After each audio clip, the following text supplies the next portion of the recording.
Merci Madame la Présidente, Madame la Ministre, chers collègues. Je vous propose d'aborder le déploiement de la fibre optique qui est un enjeu de premier plan pour les habitants de nos communes et le développement économique de nos territoires.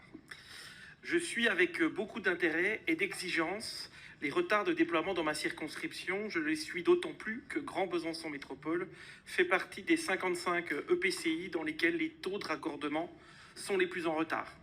Je sais que les maires et les habitants des communes qui accusent un retard important seront très attentifs à mon intervention. Moi, je salue en passant les communes de Mazerolles, Auxelles-Routel, Puget, le centre-ville de Besançon et les quartiers Velotte et Vallières qui seront ravis que je les cite. Voilà, votre prédécesseur, le ministre Jean-Noël Barrot, m'avait informé fin décembre qu'un accord avait été trouvé entre l'État et Orange pour un rattrapage prioritaire. Vous avez, Madame la Ministre, signé hier un accord avec l'opérateur pour accélérer le déploiement dans les agglomérations les plus en retard. Ma question, quels sont les engagements de l'opérateur Orange et comment comptez-vous assurer que les raccordements des communes les plus en retard pourront effectivement s'effectuer en priorité? Je vous remercie. Aujourd'hui, il faut aussi que nos concitoyens aient accès au numérique.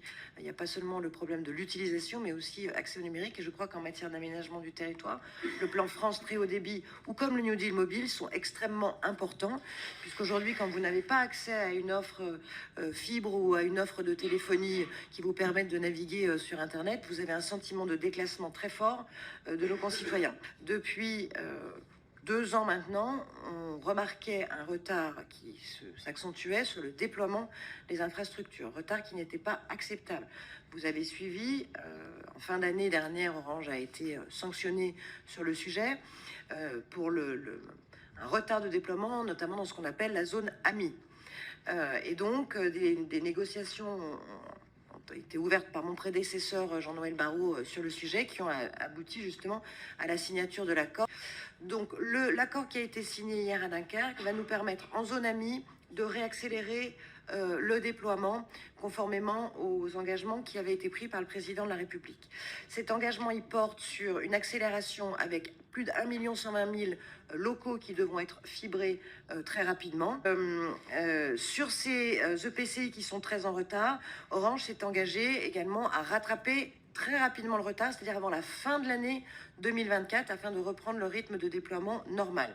Et enfin, un troisième volet qui, à mes yeux, était très important sur l'accord et qui répondra aussi à l'inclusion numérique, c'est qu'il y a un volet social dans cet accord qui est un volet plus politique aujourd'hui, avec une tarification sociale qui sera maintenue par Orange concernant les abonnements fibres, avec des tarifs bas, de l'ordre de 15,90 €, c'est le chiffre que j'ai en tête, que j'ai vu hier.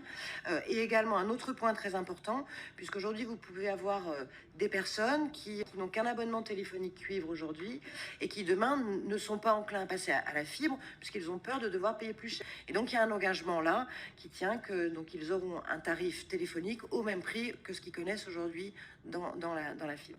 Donc cet accord, je tiens à le dire, il ne remet absolument pas en cause la complétude et en plus, donc la complétude de nos installations, et en plus il permettra d'améliorer l'inclusion numérique sur de nombreux territoires pour nos concitoyens.